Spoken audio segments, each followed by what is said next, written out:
Um, like to welcome everyone to Like Minded with Dr. Patrice. Each episode here, we're going to sit down with different types of experts and unpack the intersections of mental health, pop culture, and our day to day lives. My name's Dr. Patrice Le Goy. I'm an international psychologist and a licensed marriage and family therapist, and I'm also a former entertainment executive. So, today we're going to be discussing this episode, our will be around colorism, what it is, why it exists, how it impacts all of us, and what we can do about it. My guest today, I'm very pleased to say, is Dr. Ronald Hall. Dr. Hall's colorism research comprises more than 300 co authored publications, interviews, and presentations. He has researched this issue around the world, covering colorism on every major racial group, and was an expert witness for the nation's first African American colorism litigation in Morrow versus IRS. His notable book credits include The Color Complex and Interdisciplinary Perspectives on Colorism Beyond Black and White. His forthcoming book is titled The Routledge International Handbook on Colorism Bigotry Beyond Borders. Dr. Hall is currently a professor in the School of Social Work in the College of Social Science at Michigan State University. Welcome, Dr. Hall, and thank you so much for joining me today. Thank you for having me. Dr. Hall, just to get started, I'm interested in hearing how you would define colorism to someone who isn't familiar with the concept. I think that we talk about racism a little bit more, but colorism sometimes people don't really know what that is. So, if you could define colorism for people and talk a little bit about where the issue stems from, I think that'd be really helpful. Well, I'm glad you started out with that question because it's a very serious topic, Mm.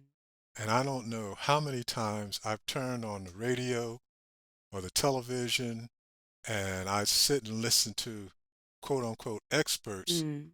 misinform the public, particularly uh, these TED Talks that I've listened to. I opened the television one day and was watching Good Morning America, Mm-hmm. and they were interviewing an expert who was likewise misinforming the public with Mm. an incorrect definition of colorism.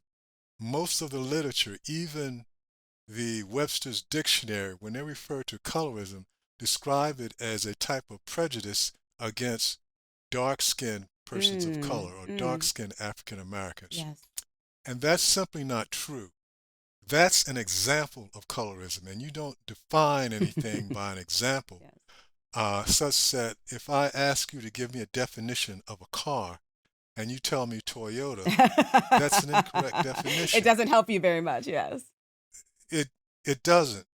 If you say a vehicle that runs on gas, Mhm. has four wheels, has a motor, that would be closer to a Yes. definition of colorism. Colorism, accurately defined, Mhm. is simply prejudice based on melanin content, Yeah.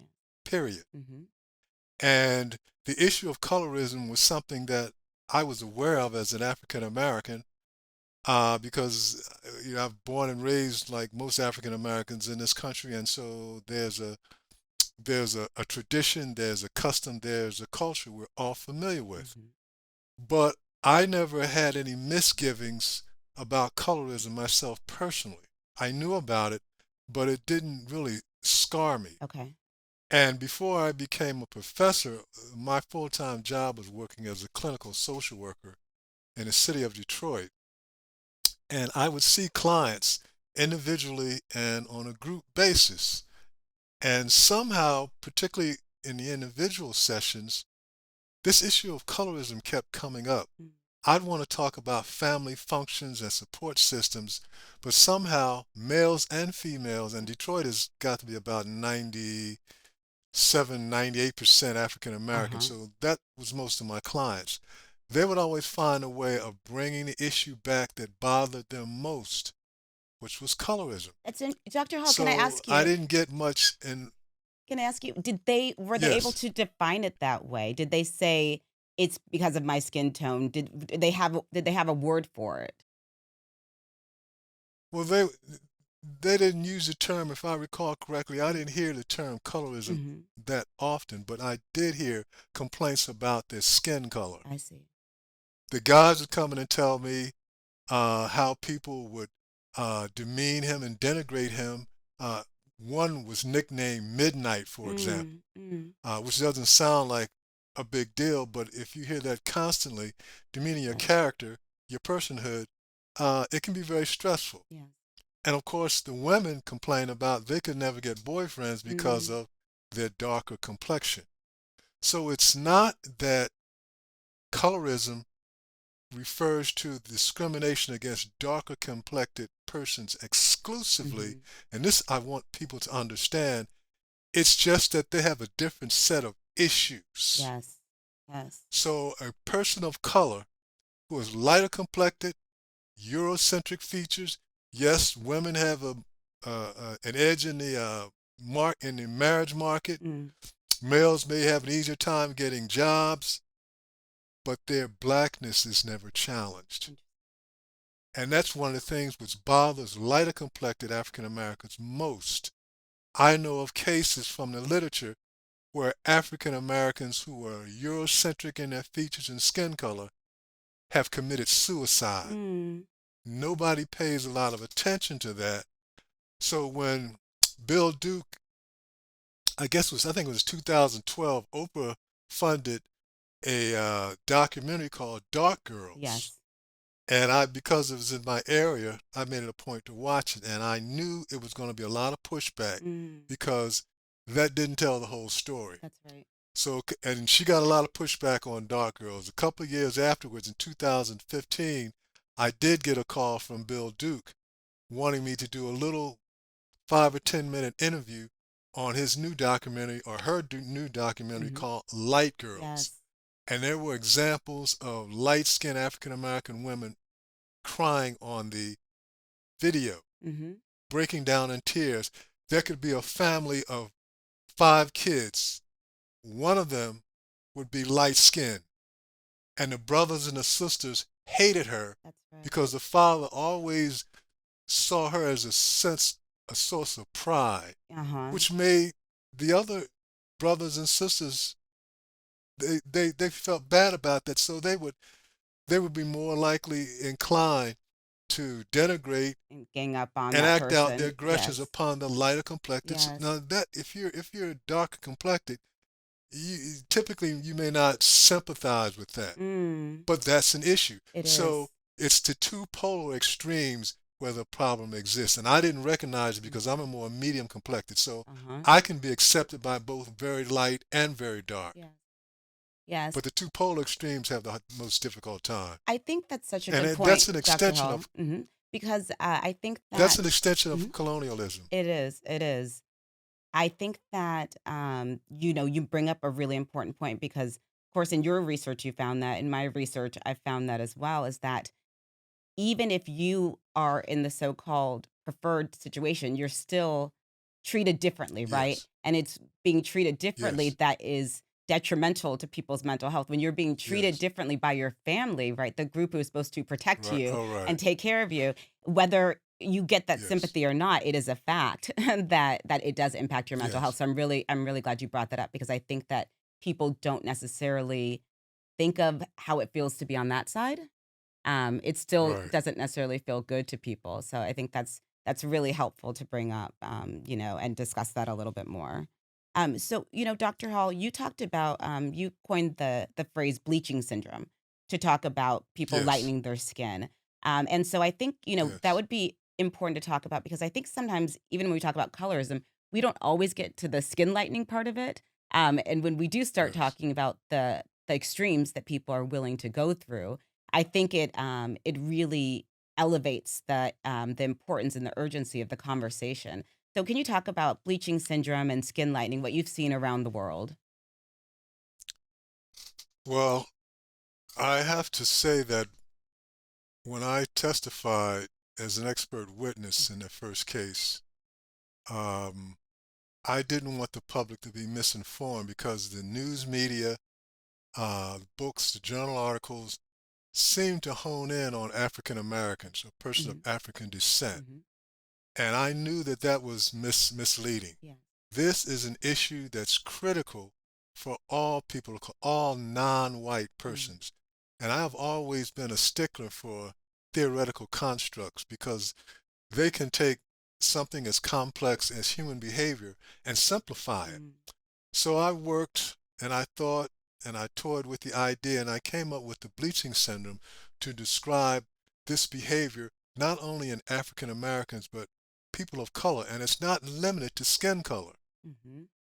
A person who wears what I call Oprah contacts, they Mm. want to have blue or green eyes when that's a Eurocentric feature. Mm-hmm.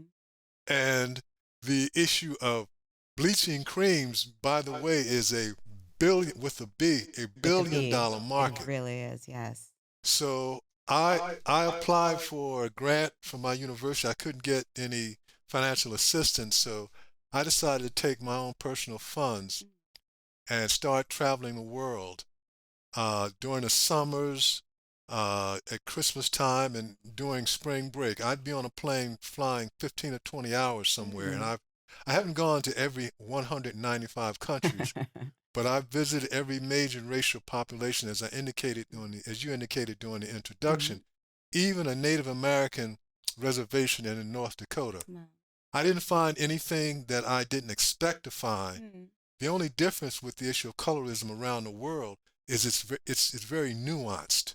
But at the end of the day, dark complexions are denigrated and lighter complexions are idealized. Mm. And it may be expressed a little differently, but the end result is exactly the same. And being, I guess, a little naive in terms of my world travel, I worked in Johannesburg and I Mm-hmm. collected surveys and had focus groups. And my naivete, I really expect the one place where I would find dark skin idealized would be in the mother country. So sorry to tell you. And unfortunately, yes, I mean, I knew that that wasn't reality, but to see that up close and Mm. personal is still kind of shocking a bit for me. Yeah. And in one focus group I had at one of the universities, it had about 8 students. So to get discussion going, I indicated to the participants, you're about to have a daughter, and you have the power to decide what her physical characteristics are going Mm. to be. And for 2 or 3 minutes, which seemed like an hour, there was utter silence. And then a very dark complected South African male student looked up and raised his hand and he said, "Sir, I want her to have blonde hair, blue eyes, and white skin." Oh, This is in the neighborhood of apartheid. yes. And here this individual had idealized Mm-hmm. those persons who were responsible for apartheid. Yes. And I thanked him for being so Honest. honest. Mm-hmm. And I knew that's what all of the other students were thinking, but he was the only one that had the courage to Yes. bring it up. Yes. So one thing that surprised me, if I'm pressed, the issue of colorism is most intense, not by African Mm-hmm. Americans, a person of African descent, but Asian That's right. That's descent. right. That's right. Dr. Hall, And that was shocking to me. it is surprising because again, we were talking about that those things are often kept under wraps. Oh, When I was studying in Ghana, I a lot of people told me that the person they wanted to look like was Kim Kardashian, and I was like, it doesn't matter how much yes, bleaching cream or any of the stuff that you're yes, using, that's not going to be reality. But you can really see how certain images are idealized, and people think if you give yes, me the opportunity, that's the way I want to look. And I remember, I don't know if yes, I've told you this before in our conversations, but um, in Ghana, where they'd passed a law to eliminate some of the more harmful chemicals from these skin creams. yes, The yes, person who was in charge of making this law, he told a reporter, you know, I'm glad we're doing this, but I'm also glad my daughter has naturally lighter skin, so she won't ever look like me. And it's really difficult, I think, sometimes to manage that dichotomy where that this is not good for you, but you still have the ideals in your head of what is better, right? So it's kind of like the yes, head and the heart kind of competing a little bit. But could you say more about Yes. what you've seen in different parts of Asia? Because I think it is important to discuss how it varies from population to population. Well, I've been all over India. I've been made several trips, and matter of fact, my most recent book just came out this Mhm, past August mhm, called The Routledge International Handbook of Colorism. I think you mentioned it. mhm. Well, my co-author was one of my sponsors in India. Her name is Neha Mishra. Yes.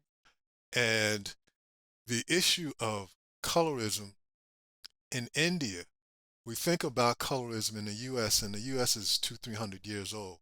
Well, India goes back hundreds of years.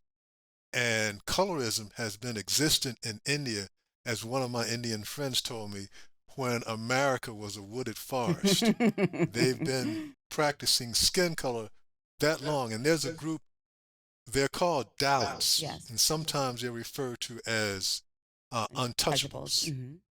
And the culture dictates that if you were born a Dalit, dark complected, the best you could hope for in life would be to clean out cesspools, Yes. and these children might be ordered to do this. Mhm. Uh, if a Indian male sexually assaults a Dalit woman, she's not to expect to really have an easy time getting justice. Absolutely. Women have been murdered, and this is in 2024. Now, Mhm.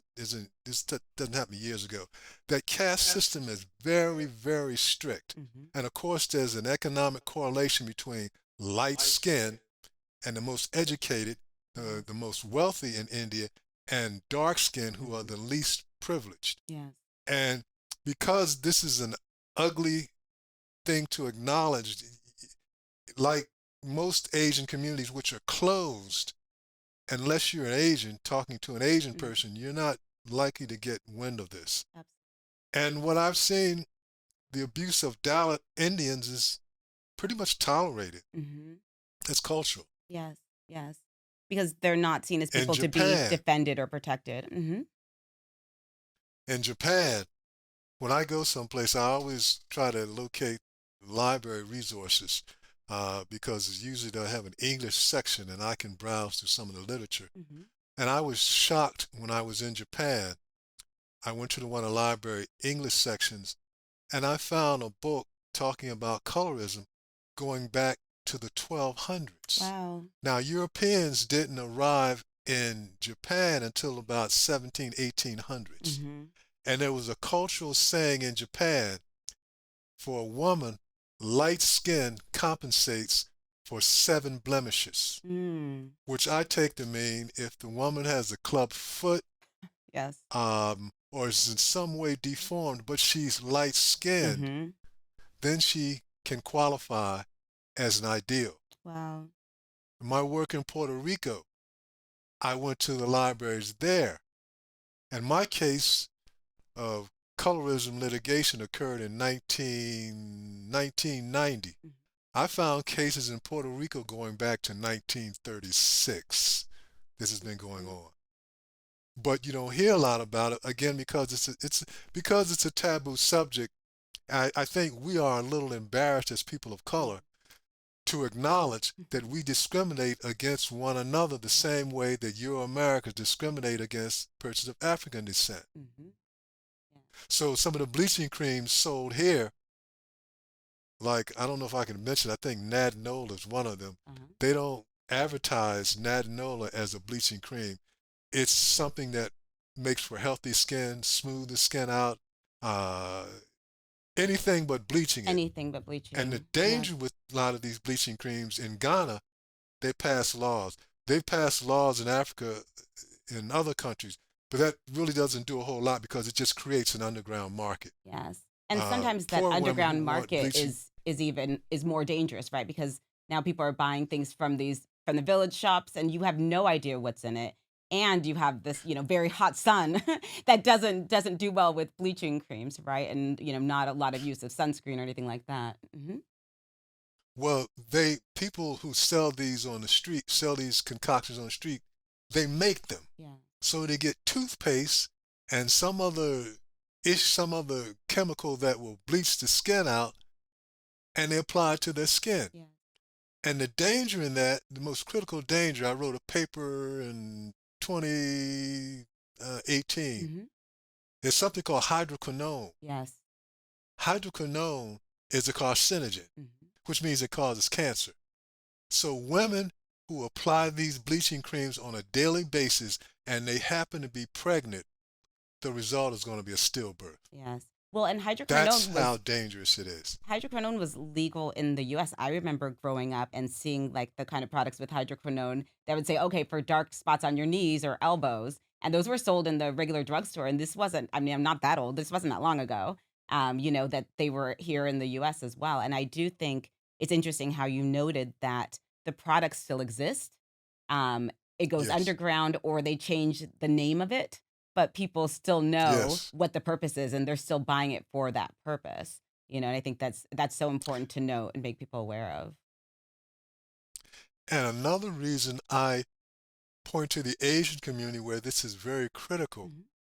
my work in the Philippines. Oh, yeah. They have something in addition to bleaching creams. It's called glutathione. Mhm. Glutathione is an injection, Yeah. and they don't know how it works, but they do know that one of the after effects of glutathione injection is it lightens your skin. So just because it lightens your skin, no studies have been done. Just because it lightens your skin, there's a market for it. Now, I'm not seeing glutathione in any other country but Philippines, but I'm sure if it's a market for it there, it probably exists elsewhere. I'm sure that's right. But And the like you Asian said, people aren't community is talking about very, it. Go ahead. the Asian community is just very, very closed. Yes. So Yes. a lot of this information, unless you study the literature, you just won't get wind of it. Right. And That's even unfortunate. even when you study the literature, as you said, it's not that people are willing to come forth with this information a lot of times. I think we both read of Oh, instances, yes. yeah, of people like women who are pregnant, injecting themselves, hoping that their child will have lighter Yes. skin.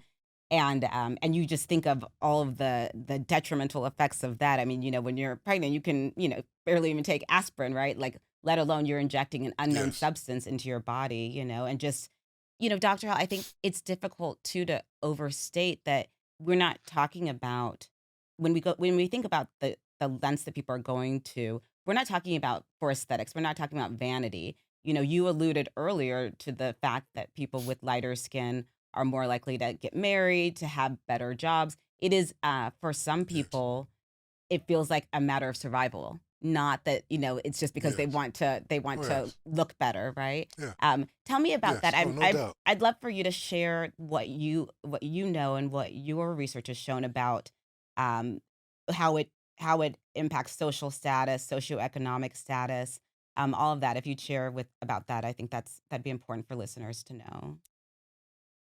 Well, that's a good point. It's not limited exclusively to wanting to look a certain way. Mhm. As you mentioned, it is survival. And I wrote my dissertation on that survival quality, and before I wrote, I got the idea from a man back in 1944 named Charles Parrish at the University of Louisville, who was a sociologist, and he did a study correlating skin color with critical life factors. Mm. So from his work and another paper written by Hughes and Hertel, correlated skin color, which I copied a study, correlated skin color with income, Mm. education, and occupation. And I tested a population of 200 African American students in an HBCU university located in the United States. And I found, using a projective technique, I found that the persons who identified themselves at the beginning of the survey as light skinned, these students projected to have more occupational prestige. They Mm. wanted to be doctors and lawyers. They anticipated that they would have more education, master's degrees, and PhDs, and they also anticipated they would make higher income, six figures. Those persons who identified themselves as darker complected, they were significantly found to aspire to much less Mm. compared to their lighter skinned counterpart. Now, this is not a cause and effect relationship. It's a correlation. Yes. Yes.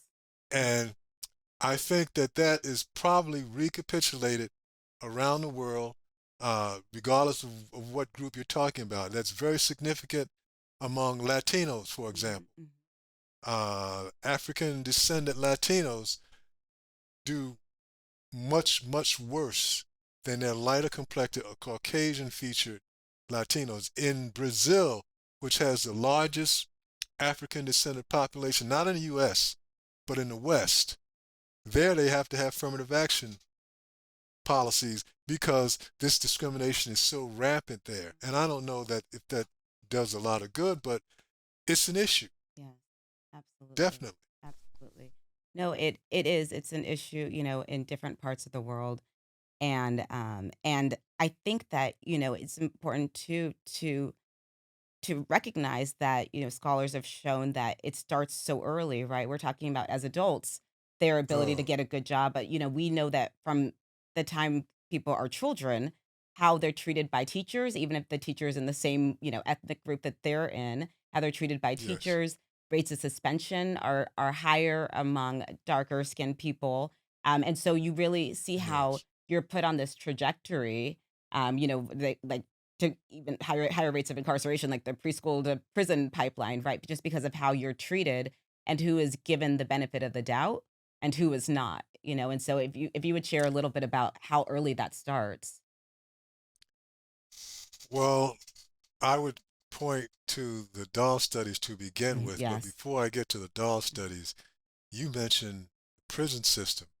And I recall a study that was done at Villanova University outside of Philadelphia. And these two sociologists interviewed thousands of women in the prison system in North Carolina. And they found that the darker the skin for the same crime, Mhm, the same rate of violence, level of violence, the higher the sentence. For the exact same crime, under the exact same circumstances, those women who had lighter skin got much less, much lower sentence. mhm. That's just a fact, cut and dry. Yeah. And the system doesn't acknowledge it. No. And most of my Euro American friends, they don't have a clue that this has been going on because it's a taboo subject. We don't share this interracially. Yeah. We only share it intraracially. Mhm. So this notion of what I refer to as cultural singularity, which Euro Americans have, they don't have the ability to get outside, to step outside of their own racial Mm. ethnic group and empathize, with some exception, and empathize with people of color because of their experience here. You know, Du Bois called it double Yes. consciousness. Yes. Uh, Dolores Norton called it dual perspective. We survive an environment where we have to know traditional black culture. Because it's a Eurocentric environment, we have to know Euro American culture. Mhm. So we can go back and The forth. code switching, the We can infamous we code can switching. Yes. have it. Yeah, we can have an easier time where we have fewer challenges Mm. identifying with the traditions of another culture. Yes. When you talk about people not discussing it, I have heard people say, "Oh, I thought that was just my family," not realizing, not because it Yeah. wasn't discussed. So you don't get the Yes. opportunity to say, No. "Oh, it's not just your family," because it's happening here and it's happening Yeah. there, right? But it's just something where people, Yes. I think, internalize that.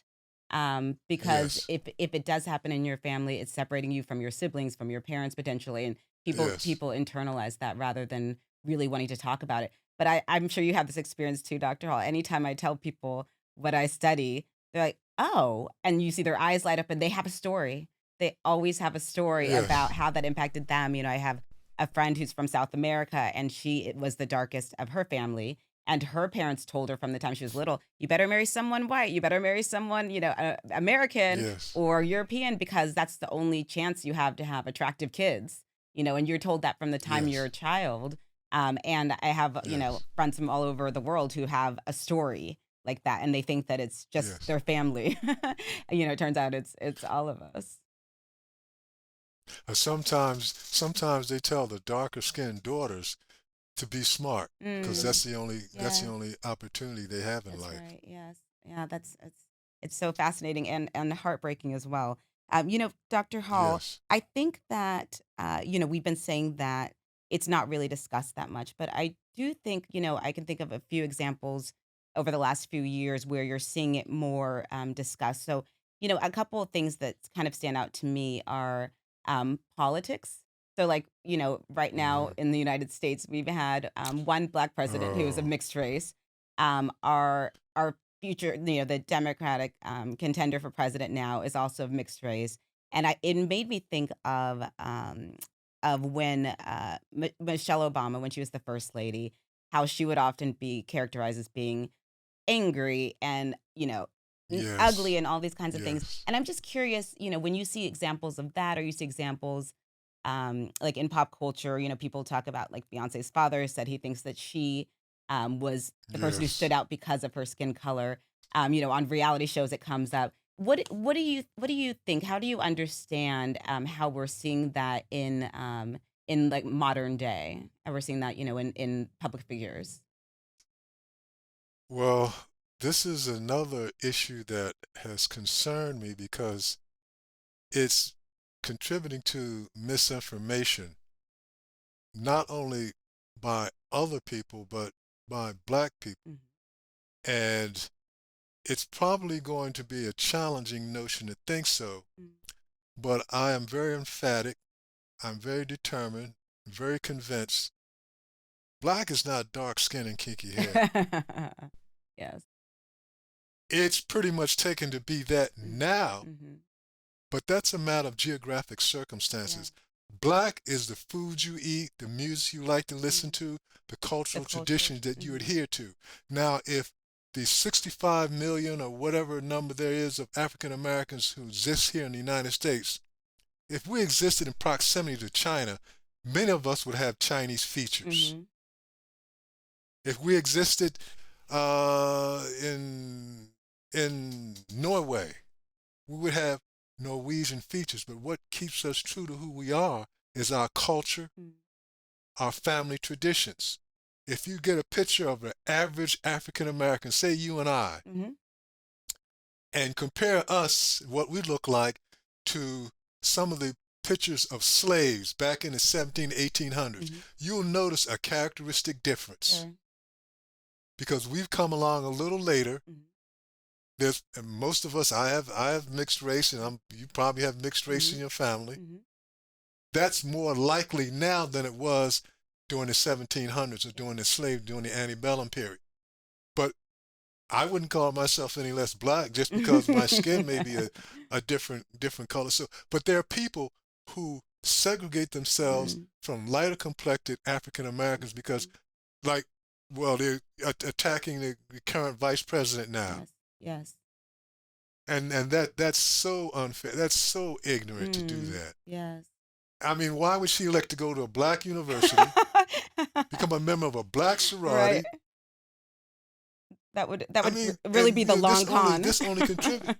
It just contributes to dissension. That's Yes. all. Yeah.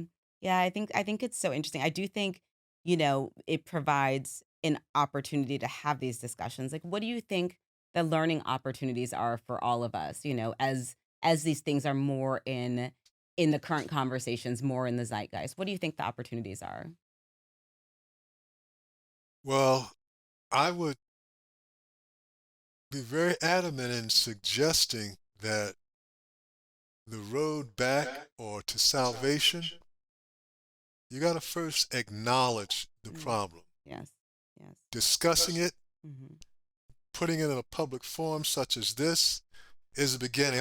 You've heard of AA, Yes. Alcoholics Yes. Anonymous. Mhm. When you go to the first meeting, what do they say? My name is John And Doe. I'm an I'm an alcoholic. alcoholic. Yes, absolutely.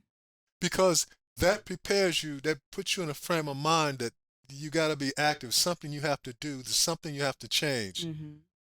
I don't think of myself as being given to colorism, but I don't know.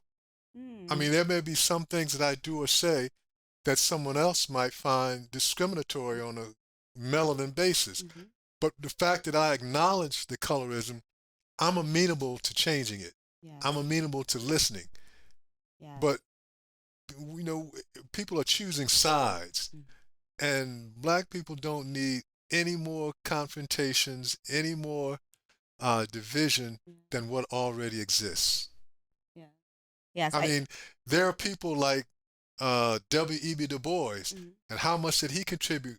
And he was very mixed race. yes. And there are people who are in the Supreme Court who look very African, Mhm, but yeah. don't do anything for black people. That is true. A word, Dr. Hall.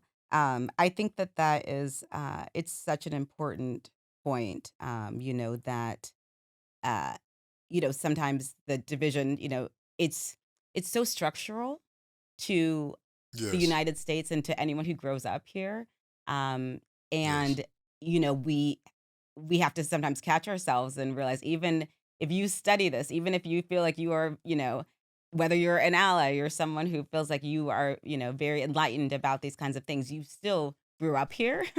You still grew up in America. You still grew up yes, in the family that you grew up in, or you grew up in the family in in the Philippines that you grew up in, or but there yes, regardless, there are things that are within us, that yeah. we have to acknowledge are there, and then now, what are we going to do about it? And so, I'd really like to talk to you about like how do we combat this issue of skin lightening, of colorism? I know that you mentioned not making it a divisive issue, but what do you tell people when they say, "Okay, Dr. Hall, that's a lot of facts. That sounds like really rough and really sad." Like now what do we do? How do we acknowledge that this is an issue and what are the steps that we all can take forward regardless of our backgrounds? Well, I think things have already started. Mhm. As I mentioned, that forums like we're having currently Mhm. is a very good beginning. I think we should not be proud of the colorism, but we should acknowledge it Mhm. and not pretend that it doesn't exist. We may be better off to recognize the extent. This is pervasive.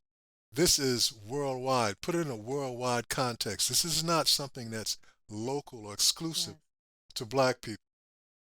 Any, I have never come across any non-white person who didn't express some Mm. issues of colorism. There's one example, and I don't think colorism is the norm. And there's one example I can use to suggest that.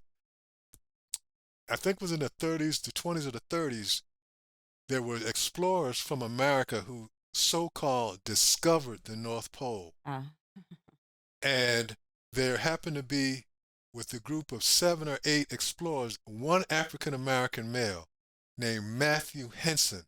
His mhm. biography is a good read. Matthew Henson was from Baltimore and dark complected. And when these explorers came across the indigenous folk in the North Pole who had never had any kind of outside contact with the rest of the world, Mhm. they had skin as white as milk. Mm. Believe it or not, the person that they idealized amongst those explorers was the dark skinned African American because of Interesting. his dark skin. Yeah. So this attraction to light skin, excluding dark skin, is not something that's natural. It's Ab- composed. Absolutely. It's brought, reinforced by Yes. colonization. So the ideal is going to be the colonials Mhm. versus those who are subjugated.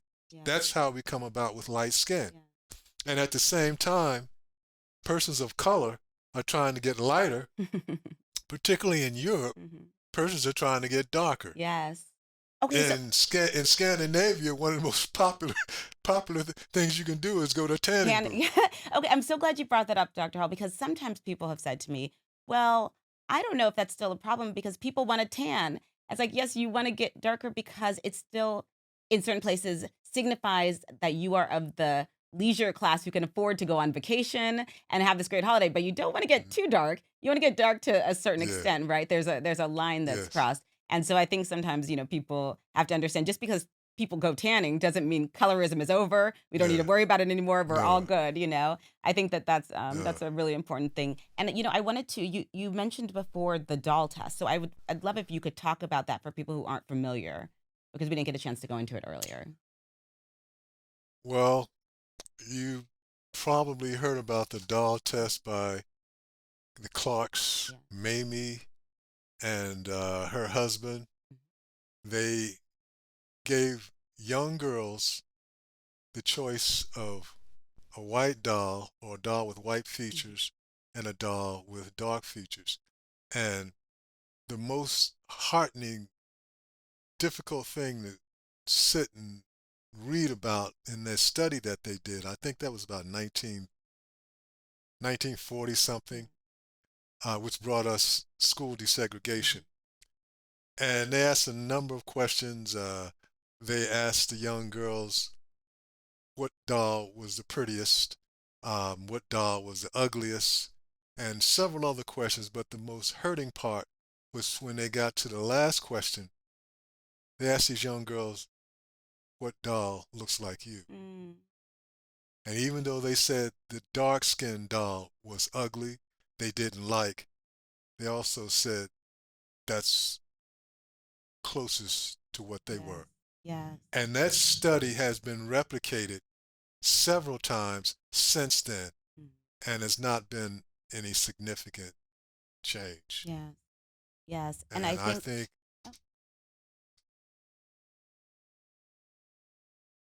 I don't think that's been acknowledged. And I've criticized the educational system because teachers don't know that this is particularly white teachers don't know that this is going on. mm, They have no training, no background, and so when a problem comes about, they don't know how to approach it because they don't even know it exists. So how yes. could you strategize about what to do if you don't know what's happening, what's going on? So I criticize the educational system for that. Yeah. I But think, that's I think it's the black community has changed, mm. but we got a ways to go. Well, and I think sometimes, we don't even know why we feel a certain way. We just know that we feel that. We know that we're Yes, drawn to this person or we feel like bad about this other person. And we don't necessarily have the language for it because it hasn't been discussed as much. yes, But, I really appreciate you coming here to try to change that, to get this more in the public forums, as you said, and have people discussing it and share their stories and try to release some of that stigma around it a little bit, knowing that, you're not alone. There's a lot of people who have had yes, this similar challenge all around the world. yes. So I really appreciate you coming If and I your could, time. Oh, yes. Hmm. if I could leave one suggestion, Yes. if people are interested in actually doing something Hmm. about this issue, there's an organization called the Colorism Project Yes. that is headed up by a lady by the name of Donna Maria Culbreth. Hmm. Dr. Donna Maria Yes. Culbreth. She's the head of the Colorism Project. You can just go online Yes. and you can get access to her organization and some of the activities that they engage in. But Hmm. she's an activist. She I'm is I'm amazing just a woman. researcher. Not just a researcher. Researchers are important too. But you're right. Dr. Colbert is an incredible advocate for educating people about this topic.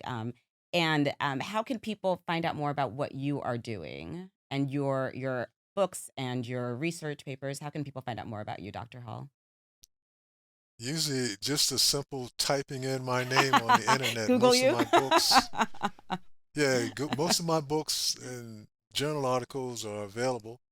I do a lot of speaking engagements and Mhm. interviews every chance I get.